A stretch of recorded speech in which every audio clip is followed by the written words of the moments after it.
लीजिए, एक गर्मा गर्म परांठा और लीजिए। अरे अरे क्या कर रही हो ना, खिला खिला के मोटा कर दोगी क्या? कुछ नहीं होता। अरे रहने दो अनु, मुझे तो लग रहा है किशोर इस महीने भी किराया नहीं दे पाएगा। वो क्यों? भाई महीने की 10 तारीख हो गई है। आपको तो बस वैसे ही लगता है। 1.5 साल हो गया है उन्हें आए हुए। सरोज को एक बार भी कहने की जरूरत नहीं हुई। भाई जरूरत तो मुझे भी महसूस नहीं हुई, लेकिन फिर भी एक इंतजार तो रहता है ना। अब थोड़ी बहुत एडजस्टमेंट तो करनी ही पड़ती है। हर एक आदमी का एक सर्कल होता है, वो उसे किस तरह चलाता है ये तो वो ही जानता है ना। अब देखिए, क्या वाकई ही आपको पैसों की जरूरत है? अन्नू, बात जरूरत की नहीं है, लेकिन फिर भी एक इंतजार तो रहता है ना। बात उसूलों की है। जनाब, जब इंसान की जेब में चांदी के सिक्के हो जाएं, असूलों की बातें करने लगता है। तुम फिर शुरू हो गई। बातों बातों में बात यहाँ तक पहुँच गई। मेरा मतलब आपको ठेस पहुँचाना नहीं था।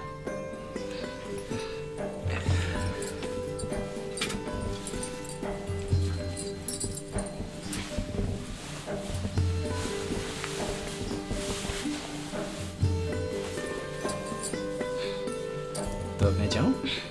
आपको तो बस मौका मिलना चाहिए। Okay, bye bye. सतीश, यार एक मौके की तलाश है। मेरे अंदर एक आग सी भरी है कुछ कर दिखाने की। हालांकि यहाँ के लोग और यहाँ का माहौल ये सब मेरे लिए नया है, लेकिन फिर भी मुझे विश्वास है कि मैं जरूर कामयाब हो जाऊंगा। किशोर, मेरे पास पैसा है और तुम्हारे पास तजुर्बा। इस प्रोफेशन में मेरे लिंक इतने ज्यादा नहीं, लेकिन कम भी नहीं। अरे यार, बस एक बार अगर लोग तुम्हारे ब्रांड को इस्तेमाल कर लेते हैं ना, फिर देखना लोग खुद ब खुद ऑर्डर लेकर के हमें कांटेक्ट करेंगे। बिल्कुल सही, डेफिनेट करेंगे। अच्छा किशोर, हाँ। मैं तो अभी ऑफिस निकलूंगा। अरे हाँ यार, वो ऑफिस जाके कैशियर से बोलना कि यार कुछ पैसे निकाल ले। हाँ, मैं कैशियर को कह दूंगा। वो तुम्हारे लिए पैसे निकाल कर देगा। ठीक है। Okay, see you. Okay, have a nice time. Okay dear, thank you. Okay okay. ये 10 तारीख भी हर महीने बहुत परेशान करती है। Mummy please. क्यों तंग कर रहा है बेटा? अभी कल ही तो तुझे 50 रुपए दिए थे, क्या क्या उनका? अरे मम्मी, 50 रुपए में होता क्या है? मेरे दोस्त रोज 50 रुपए खर्च करते हैं। बेटा, तुम अभी बहुत छोटे हो, तुम्हारी अभी पढ़ाई लिखाई की उम्र है। ज्यादा पैसे खर्च करने से आदत खराब होती है। मम्मी, तुम पैसे देती हो कि नहीं? बेटा, तू समझता क्यों नहीं है? मैं समझना भी नहीं चाहता। देखो देखो विक्रम, मुझे ये छीना झपटी बिल्कुल पसंद नहीं है। तू चाहता है या तुझे दूं एक?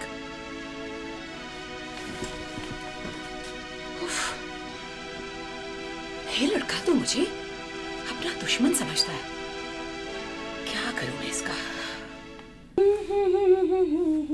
ला ला ला ला। भाई क्या बात है, कहाँ की तैयारी है जनाब? आप भी बस भूल जाते हैं। याद रखने के लिए आप जो है। यानी आप अपने दिमाग पर जरा भी बोझ नहीं डाल सकते। अरे कैसा बोझ? आपको याद नहीं? भाई आगे कम बोझ है क्या? हाँ हाँ, अरे ये बच्चों का बिल, राशन का बिल, बिजली का बिल, इतने बोझ इसका वक्त दिमाग में है कि बाकी बातें याद ही नहीं रहती। बातों में तो आपसे कोई नहीं जीत सकता। जनाब, ये दिल तो हम आपके सामने वैसे ही हार चुके हैं।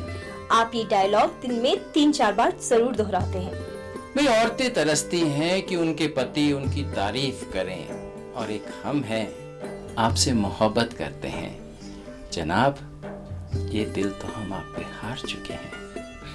तो मेरी अब उस हारे हुए इंसान से गुजारिश है कि मुझे अपने प्यार का सबूत देते हुए जल्दी से मिसेस कुलकर्णी की किट्टी पार्टी में छोड़ आए। जो हुक्म सरकार। हम खाना बाहर खाएंगे, पिक्चर देखेंगे, गपशप करेंगे, यही चाहते हैं ना आप जनाब? Of course. इन बातों के लिए पूरी जिंदगी बची है।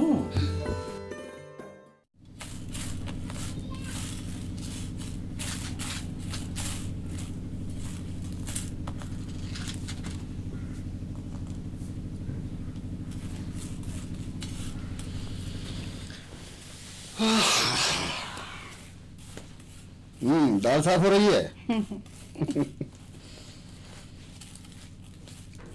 सरोज, ये रखो।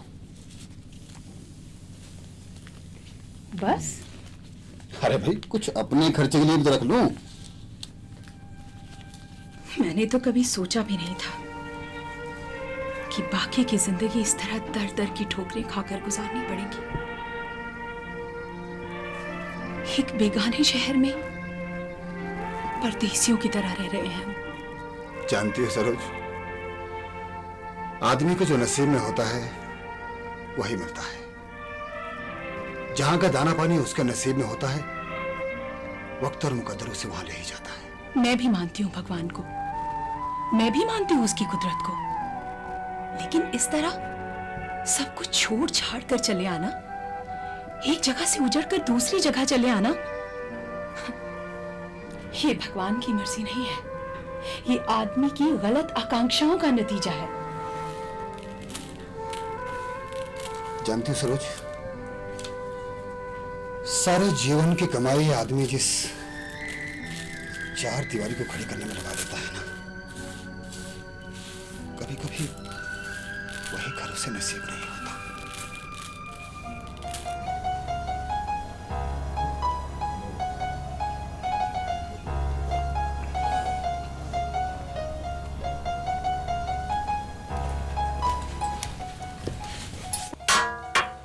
दूसरा है या तीसरा?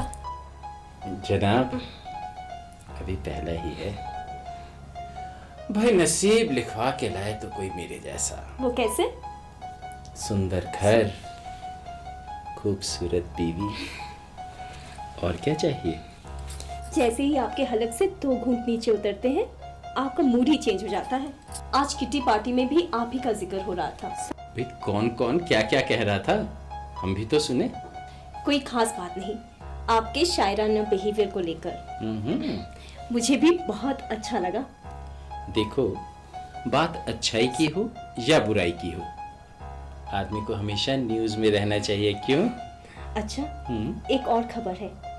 शिप्रा को छुट्टियां हो रही हैं। आपने उसके लाने का कुछ इंतजाम किया?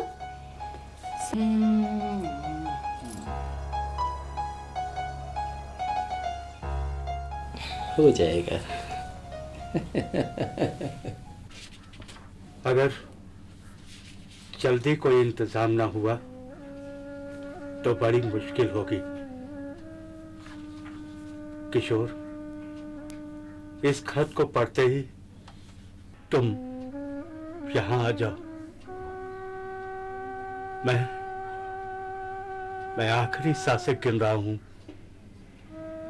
तुम अपने बेटे अशोक को यहां से ले जाओ। तुम्हारा पिता। किशोर, तुमने तो कमाल कर दिया। इसे कहते हैं मेहनत का फल मिलना। हाँ, मैंने ऑफिस में तुम्हारा लेटर पढ़ लिया था। मुझे पूरा यकीन था तुम्हारी मेहनत, लगन और काम करने का तरीका एक दिन जरूर तुम्हें तुम्हारी मंजिल तक पहुंचा देगा। अरे यार, वक्त की गर्दिश कई बार आदमी को एक ही झटके में आसमान और जमीन का फासला तय करवा देती है। लेकिन दोस्त, अगर तुम्हारा साथ ना होता तो ये सब मुमकिन नहीं था। हाँ। मैं तो एक माध्यम हूं। मेहनत तुम्हारी, मुझे खुशी होगी कि तुम उसी तरह मेहनत करते करते उसी बुलंदी पर पहुंचो जहां पर तुम पहले थे। तुम्हारे जैसे दोस्त का साथ और ईश्वर की कृपा रही तो देखना, हर मुश्किल इसी तरह आसान होती जाएगी।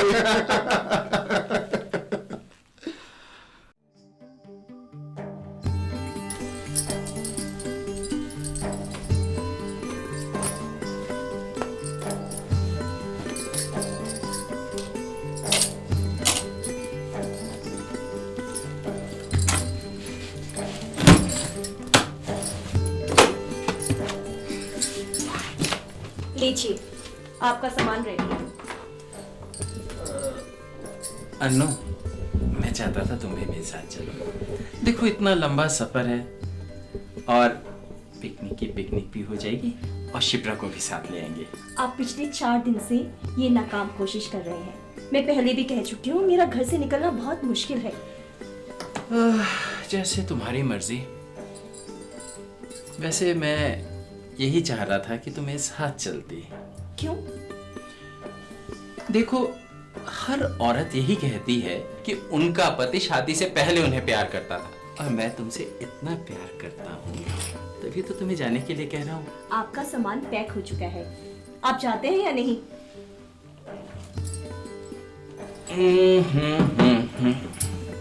शायद तुम कुछ भूल रही हो। अपना ध्यान रखना। अच्छा, बाय। तो मैं जाऊं? अच्छा, टेक केयर। तुम भी अपना ध्यान रखना। बाय।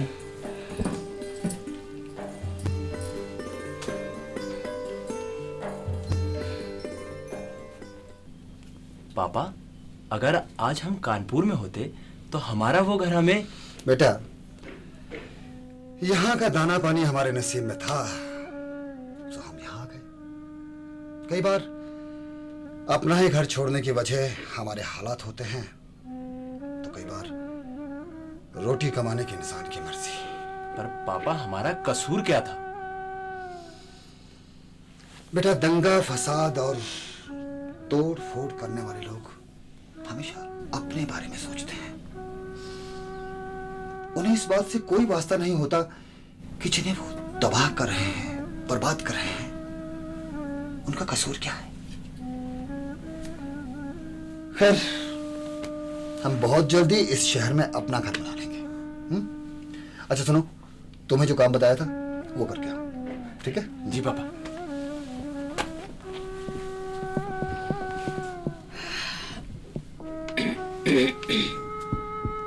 घर में किसका खत है?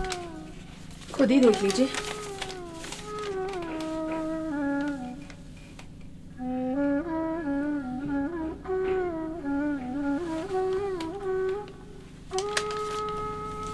तो फिर क्या सोचा आपने?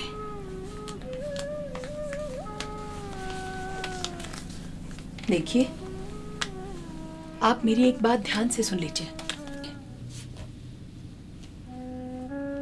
मैं उन रिश्तों को अपने घर की दहलीज और अपनी जिंदगी से बहुत पीछे छोड़ आई हूं, और आज उन रिश्तों के मेरी जिंदगी में कोई मायने नहीं। कुछ रिश्ते ऐसे होते हैं सरोज, जिन्हें वक्त की गर्द ना तो कभी धुंधला कर सकती है और ना ही कभी अलविदा कह सकती है। अशोक मेरा अपना खून है, और तुम मेरी बीवी हो। सरोज, मैंने हमेशा कोशिश की है कि तुम हमेशा खुश रहो, लेकिन मैंने, और ये जानते हुए कि तुम शादीशुदा हो, एक बच्चे के बाप हो, मैंने कभी एहसास होने दिया तुम्हें? देखो सरोज, मैंने तुम्हारे पिताजी से साफ साफ कह दिया था कि मुझे अशोक के लिए मां चाहिए, ना कि अपने लिए बीवी। लेकिन मुझे अंधेरे में रखा गया था, और तुम्हारी ही वजह से, तुम्हारी ही जिद की वजह से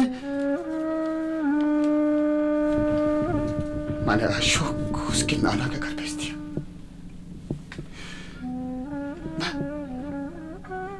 मैं कितने साल अपने बेटे से दूर रहा हूं।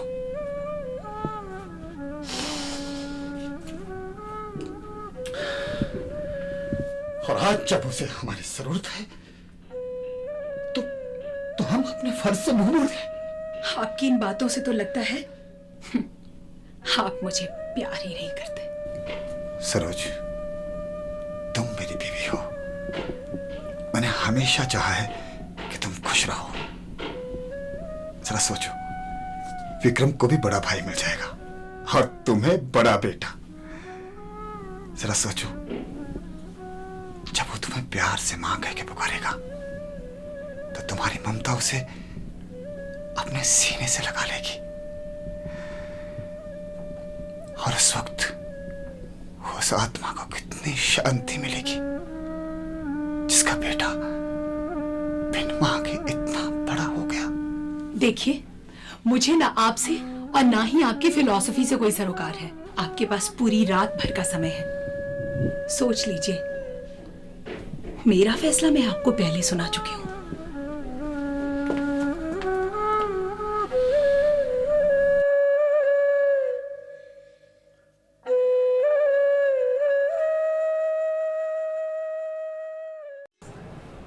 किशोर, जिंदगी इंसान को कब कहाँ ले जाए कुछ पता नहीं चलता। देखो ना, हमने कब सोचा था कि हम दोनों इतनी जल्दी एक दूसरे के करीब आ जाएंगे और शादी के बंधन में बन जाएंगे। तुम नहीं जानते, तुमसे पहली बार मिलने पर तुम्हारे लिए मेरे मन में जो सोच थी, वक्त के साथ साथ वो बिल्कुल बदल गई और मैंने पाया कि हम दोनों एक जैसा ही सोचते हैं और एक दूसरे के लिए ही हैं। हाँ निर्मला, हमारे ख्याल बहुत मिलते हैं और इसीलिए मैं तुमसे बहुत प्यार करता हूँ। लेकिन मैं एक बात नहीं समझ मेरी आती कि तुम ये हर वक्त खोई खोई कहाँ रहती हो। मेरे जहन में एक ख्याल हमेशा चला रहता है कि अगर पिताजी ने हमारी शादी के लिए, अगर उन्होंने हमारी शादी को स्वीकार नहीं किया तो क्या होगा। देखो, तुम इस बात की चिंता मत किया करो। और एक बात तुम ध्यान से सुन लो, जब तक हमें पिताजी के मन का साफ साफ पता नहीं चल जाता, तब तक दुनिया की नजर में ये रिश्ता छुपा कर ही रखना होगा। आप कैसी बातें कर रहे हैं? हम कब तक छुपा पाएंगे इस रिश्ते को? भला खुशबू को हवाएं रोक पाई हैं? इश्क और मुश्क छुपाए नहीं छुपते। पिताजी का तजुर्बा हमसे काफी ज्यादा है। मैं उनकी बेटी हूँ। वो क्या मुझे नहीं समझते? अरे भाई, जब तक छुपा के रख सकती हो तब तक रखो ना। ठीक है, लेकिन ज्यादा दिन नहीं।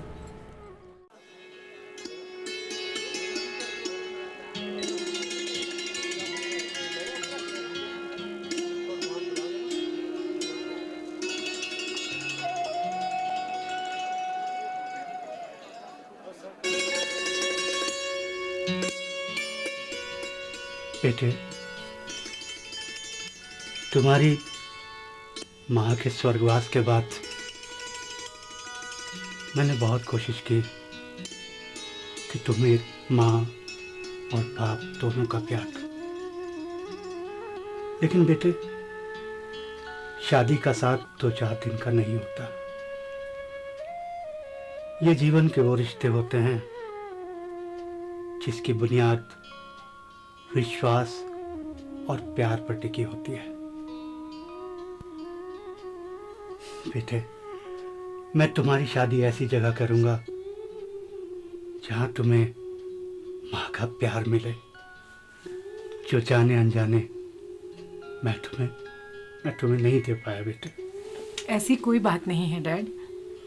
मैं जब भी आपसे मिलती हूँ तो मुझे इस चीज का एहसास होता है कि आपको लगता है कि मैं आज भी एक छोटी सी बच्ची हूँ जिसे कोई डायनासोर खा जाएगा। बेटे, तुम आज भी मेरे लिए वो प्यारी सी गुड़िया हो।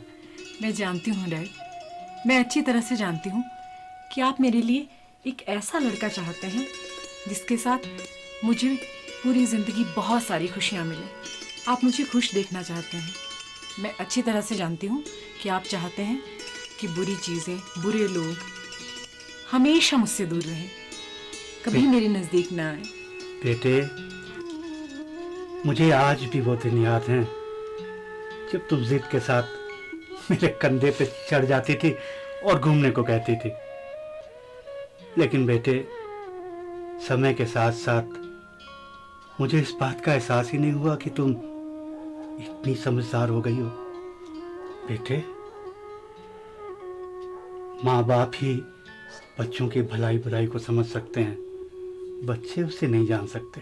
मैं जानती हूँ डैड, लेकिन आप क्यों भूल जाते हैं कि आपने मुझे इस काबिल बना दिया है कि मैं जिंदगी के किसी भी रंग का सामना कर सकती हूँ। डैड, आपको मेरे लिए इतनी चिंता करने की जरूरत नहीं है। मैं जानती हूँ आप हमेशा मेरे साथ हैं। डैडी, मैं आपको कैसे बताऊं कि जिस प्यार की, जिस रिश्ते की, जिस ससुराल की तमन्ना आप मेरे लिए करते हैं, जो ख्वाब आप मेरे लिए देखते हैं, वो सब पूरे हो चुके हैं। किशोर की मेरी जिंदगी में आने के बाद अब मेरी जिंदगी में किसी चीज की कमी नहीं। वो सब कुछ मुझे मिल चुका है जो आप मुझे देना चाहते हैं। अब तो बस मैं उस पल का इंतजार कर रही हूं कि कब वो घड़ी आए जब मैं किशोर से आपको मिलवाऊं और आप किशोर और मुझे आशीर्वाद दें, वो आशीर्वाद जो हर बेटी अपने माँ बाप से चाहती है, वो आशीर्वाद जो हर माँ बाप अपनी बेटी को देते हैं, हमेशा सुहागन रहने का, अपने पति के साथ एक लंबी जिंदगी बिताने का और ढेर सारी खुशियां मिलने का।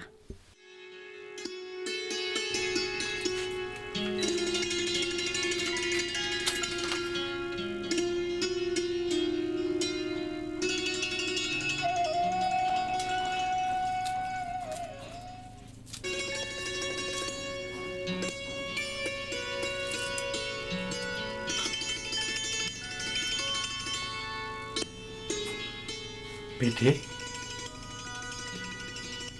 तुम्हारी माँ के स्वर्गवास के बाद इस घर में पूजा की थाली। बेटे, आज तो करवा चौथ है ना? ये पूजा की थाली तुमने व्रत रखा है बेटे? वो डैड, दरअसल मैंने तुमने व्रत रखा है ना? मोहल्ले की सब लड़कियों ने रखा है, अपने होने वाले उनके लिए, इसलिए मैंने भी रख लिया। बेटे, तुम्हारे संस्कार और मेरी परवरिश की खुशबू देखकर मुझे बहुत खुशी हो रही है बेटे। इस खुशी के मौके पर अगर आपसे कुछ मांगूं तो आप देंगे ना? बेटे, मेरे पास जो कुछ है सब तुम्हारा ही तो है। डैड, मैं चाहती हूँ कि आप मुझे ऐसा आशीर्वाद दें कि जो भी मेरी इच्छाएं हैं, मनोकामनाएं हैं, वो सब पूरी हो जाएं। बेटे, माँ बाप अपनी औलाद की खुशी चाहता है और मैं चाहता हूँ कि तुम जिंदगी भर इसी तरह खुश रहो। मेरा आशीर्वाद बेटे तुम्हारे साथ है। मैं जानती हूँ डैड, लेकिन मैं चाहती हूँ कि जिसके लिए मैंने ये व्रत रखा है, आप हम दोनों को आशीर्वाद दें। क्या? ये क्या कह रही हो तुम? तुम्हारा दिमाग तो ठिकाने है? डैड, मुझ में अब इससे ज्यादा झूठ बोलने की हिम्मत नहीं है। और इससे अच्छा दिन कौन सा होगा जब माँ बाप अपने बच्चों के लिए प्रार्थना करते हैं कि उन्हें अपनी जिंदगी की सारी खुशियां मिले। किशोर के मेरी जिंदगी में आ जाने के बाद वो सब ख्वाब पूरे हो चुके हैं जो आपने मेरे लिए देखे थे। किशोर, मेरा प्यार, मेरी शादी, हम दोनों आपका आशीर्वाद चाहते हैं। बेटे, तुमने मेरे सपने, मेरे ख्वाबों पर ठोकर मार दी बेटे। मेरे संस्कार, लोग क्या सोचेंगे? डैड, मुझे माफ कर दीजिए। बेटी, मुझे अकेला छोड़ दो। मगर डैड, मैंने कहा ना, मुझे अकेला छोड़ दो।